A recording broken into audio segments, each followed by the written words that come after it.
yang sangat duka sekarang. Kalau saya perhatikan dari sekian tahun saya jalani pada masa pandemi ini, Oke. lebih dari 4 bulan saya di rumah aja bro, Lanjut. nggak ada kerjaan. COVID. Berat itu bro. Oke.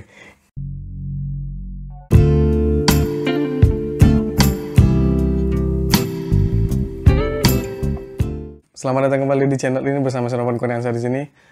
Video kali ini kita memasuki segmen baru yaitu profesi, di mana profesi ini membahas seputar pekerjaan orang-orang, cerita di balik itu, apa saja yang mereka lakukan, suka duka mereka, dan langsung saja di sini udah ada Kak Albert Narodis. Dia ini seorang fotografi kayak. Ya. Oke. Sudah berapa lama Kak menggeluti profesi ini? Kalau dihitung dari sejak awal berdiri, sebenarnya pada dasarnya saya bukan seorang fotografer. Awal-awal karir, bisa dibilang karir sih, dari tahun 2006 kita itu awal mula berdirinya sama saudara saya Farid Indrawan membuka sebuah counter. Oke. Counter handphone, Awalnya gitu. jual pulsa. Tapi di sini saudara saya ini punya sedikit keahlian di bidang video. Ya, disitulah titik mula berawal jalan saya dengan sedikit keahliannya, ditambah saya belajar lagi ya dari Fotografi. tutorial dari YouTube segala macam. Berjalan sekitar 1 tahun. Dari 2006 itu. Dari 2006 ke 2007. Awal mulanya menekuni fotografi, biasanya kan kalau di liputan wedding mereka mau sekaligus. Sepaket. Ya, bisa sekalian foto nggak? Nah di situ saya udah mulai kepikiran ini, wah ini peluang ini. Bakal oke. Nah disitulah terpacu semangat untuk belajar. Saya beli kamera, saya pelajari, alhamdulillah sampai sekarang. Dari 2006 berarti, dari 2006 sampai sekarang. 2006 video dulu, videografi 2007 lah. Oke, berarti sekitar 14 tahun kurang lebih. Sekitar itu. Menekuni Bisa fotografer, videografi gitu-gitu ya. Iya. Oke, sekitar 14 tahun Kak. Apakah profesi yang sekarang ini benar-benar cita-cita dari dulu? Kalau dibilang cita-cita, dulu nggak ada kepikiran sama sekali. Saya dulu kuliah, ambil jurusan manajemen perusahaan. Memang dari awalnya niatnya pengennya kerja kantoran. Ya. Dan itu sempat kesampaian loh.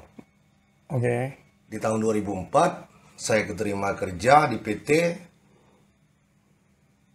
Mohon maaf, saya tidak sebut nama. Ya, oke. Di situ bergerak di bidang marketing.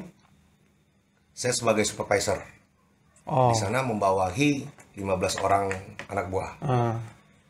Cuma di sana saya pikir untuk menjalani dari tahun ke tahun, ya kita tahu sendiri pola kerja di marketing gimana. Harus kerja di bawah tekanan, Harusnya. target yang begitu besar, 3 bulan Anda gagal, Anda evaluasi. Oke. Jadi cuma 1 tahun. 1 tahun langsung resign. Pokoknya saya resign. Setelah resign itu 2006 berarti langsung buat counter gitu Kak? Pada saat itu? Belum, awalnya dulu pernah kepikiran, pindah deh cari kerja. Cari kerja dulu. Mungkin yang lebih Sempat cari kerja. nyaman lagi. Saya pikir di tempat yang dulu tidak terlalu nyaman. Dalam arti kata waktu, tenaga, dan pikiran terlalu terporsir. Nah, berawal dari situ, saya resign, saya kembali ke rumah, ke kampung, di wilayah Simpang Lirut, Tempat Agung, tepatnya Desa Jemunang. Bertepatan dengan saudara saya, selesai dari wisuda, pulang dari Jogja. Kita punya rencana, begini, dia punya visi, misi. Saya pikir, wah ini bagus nih. Nah disitulah jalan usaha 2006 tuh kayak. Ini kan usaha kakak ini kan udah jalan 14 tahun lebih lah, kurang lebih lah.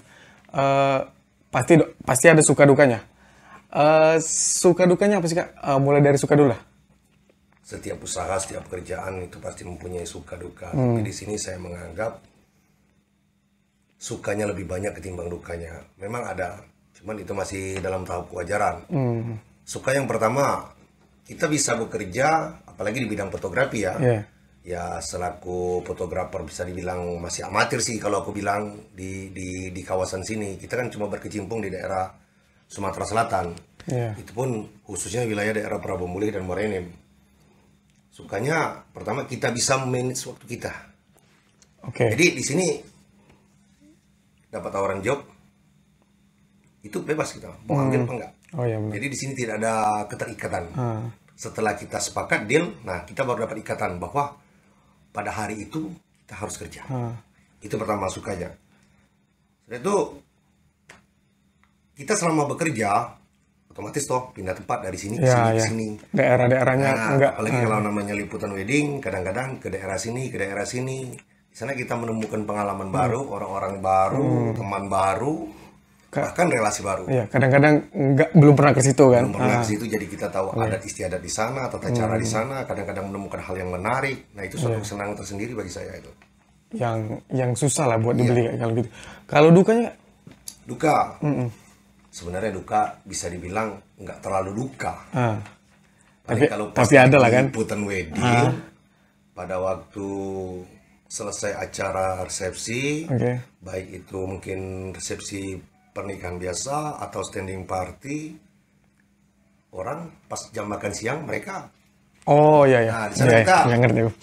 baik pun acara siang malam sering telat makan. Jadi beberapa pengalaman dari teman saya bukan 1-2 orang yang menderita penyakit mah. Oleh karena keseringan lewat jam makan. Nah, lewat jam makan. Nggak banyak sih sebenarnya, tapi paling yang pasti setiap tahun itu duka yang dirasakan wajar sih. 1 bulan sekali kita pasti nganggur. Oh ini apa namanya? Ramadan. Pas bulan puasa, bro. Iya, Ramadan. Nah, otomatis kan kalau hajatan untuk orang Islam itu sama sekali nggak ada. Paling kegiatan-kegiatan totally stop berarti ya. Masjid kayak Isra Mi'raj segala macam pas bertepatan dengan bulan puasa pada hari itu. Tapi kadang-kadang ada juga, mungkin kita di sini kan Kristen ada, ya. Hindu ada, kadang-kadang banyak lah dari mereka. Oh, dari yang non Muslim. Yang sangat duka sekarang. Kalau saya perhatikan dari sekian tahun saya jalani pada masa pandemi ini, lebih dari 4 bulan saya di rumah aja, bro. Gak ada kerjaan. Covid. Berat itu, bro. Gini Kak, saya mau nanyain gini, saya ini penasaran ya. Jadi apa rasanya kan kalau apa sih pernikahan, resepsi ataupun apa sih lamaran itu kan biasanya kalau nggak hari Sabtu Minggu nih. Itu kan apa sih rasanya kalau menghadiri undangan tapi enggak menghadiri undangan? Maksudnya kayak datang ngeliput gitu. Maksudnya enggak kondangan gitu, enggak ini. Apa sih rasanya? Itu kan kayak tiap minggu gitu ngejalanin itu. Jadi di sini juga sepertinya kendala sih bagi saya. Kita kan selaku masyarakat, masyarakat sosial, otomatis punya kerabat, punya saudara, punya kenalan. Yang paling nggak enak itu pada waktu kita dapat undangan, kita ngejob. Pada tanggal itu, jadi di sini saya menyiasatinya kalau memang saya nggak bisa datang, jaraknya terlalu jauh, paling saya kirim amplop itu, saya kasih ucapan lewat chat atau video record saya kirimkan beserta souvenir, saya kirimkan kado gitu ya. Jadi atau mungkin kalau jaraknya tidak terlalu jauh, besok acara malamnya atau hari sebelumnya saya datang. Kalau itu menyiasatinya ya benar-benar. Paling disiasat gitu. Cuma kadang-kadang tempat saya meliput di daerah Muara Enim, sedangkan acaranya di Prabu. Jauh. Iya, benar-benar. Terlalu jauh. Ya, karena gini Kak, karena penasaran aja sih kayak itu kan setiap minggu kadang-kadang datang tuh di undangan, tapi ya itu kan bukan datang buat nghadiri undangan tapi buat kerja gitu kan. Itu penasaran aja sih. Apa harapan Kakak dengan profesi yang Kakak jalani sekarang? Jadi untuk harapan ke depan, oleh karena saya sudah menjalani ini sekian lama, saya punya satu keinginan, dalam arti kata itu bisa dibilang cita-cita ya. Saya ingin punya studio sendiri, di mana saya bisa memproduksi sendiri hasil foto saya. Kan selama ini saya masih cetak ke studio-studio yang besar. Ya selaku amatir, ya kita belum punya mesin cetak sendiri. Itulah harapan untuk kedepannya nanti saya punya studio sendiri, di mana saya bisa lebih Semuanya di situ banyak Kak ya. mengeksplor apa yang hasrat saya yang terpendam selama ini. Mungkin di sana bisa lebih tercurah lagi gitu. Ya, semoga lah dalam waktu dekat ini. Amin. Ya. Ada nggak keinginan atau kepikiran deh ingin berhenti dari profesi yang Kakak jalanin sekarang? Secara pribadi ini alamiah ya. Ya, Semua orang pasti menemukan titik bosan, titik jenuh. jenuh. Dan saya juga menyadari saya hanya bisa bertahan kalau untuk saya pribadi, untuk ke lapangan, saya prediksi sekitar 10 tahun lagi. Oke. Nah, jadi selama masa rentan ini, kadang-kadang juga kita selaku manusia normal, itu pasti mengalami titik jenuh, titik bosan. Semenarik apapun itu, seberapa besar kita mencintai pekerjaan kita, pasti dapat titik jenuh. Jadi, saya pernah punya rencana, seandainya saya tidak menggeluti ini lagi, ya paling saya menekuni kegiatan saya yang lain yang selama ini saya jadikan sampingan. Saya bergelut di dunia YouTube aja. Oke. Sekaligus bertani seperti ini, bro. Wow. Ya, YouTuber. tolong di subscribe ya. Oke. Mungkin di YouTube Kak ya. Ya, Dan bertani tadi Kak. bertani, menekuni YouTube, kegiatan ya. di YouTube. Apakah Kakak bahagia dalam menjalani profesi yang Kakak jalani sekarang? Sebagai videografi, fotografi. Oke. Jadi kalau kita kilas balik ke belakang, setelah apa yang saya jalani kurang lebih dari 15 tahun ini, ya sudah dipastikan saya pasti bahagia dengan apa yang saya jalani. Secara logika dong, kalau saya Bertahan selama itu ya. bertahan selama itu bisa dibilang sudah menjadi passion saya. Oke. Di sini saya sudah menggantungkan hidup saya, keluarga saya, dan hasilnya alhamdulillah puas gitu. Wow. Oke. Terakhir nih Kak, sebutkan 3 hal yang menggambarkan profesi Kakak sekarang. Jadi kalau kita bisa bilang 3 suku kata atau 3 hal, 3 kriteria. Iya. Pertama itu style. Oke, style. Yang Jadi, pertama style. Bekerjalah sesuai dengan passion Anda. Oke. Style itu sudah saya dapatkan di situ. Seni, Kedua seni, oke. ya. Jadi di sana kita bisa mengeksplor apa bakat seni sesuai dengan bidang kita secara bebas, secara luas, dan bisa dikatakan sesuai dengan keinginan dari klien kita, bahkan diri kita. Nah, disitulah terbentuk suatu kepuasan yang saya pikir itu mahal sekali bro, harganya, bro. Terus terakhir dibayar lagi. Itu sudah pasti, bro. Terus? Tapi saya tidak mau menyebutkan nominal. Iya. Nanti bisa dibaca itu. Oke. Satu lagi kata-kata yang pasti pekerjaan ini kalau saya bilang elegan. 3 elegan. Iya. Berarti yang pertama tadi apa Kak? Style. Style.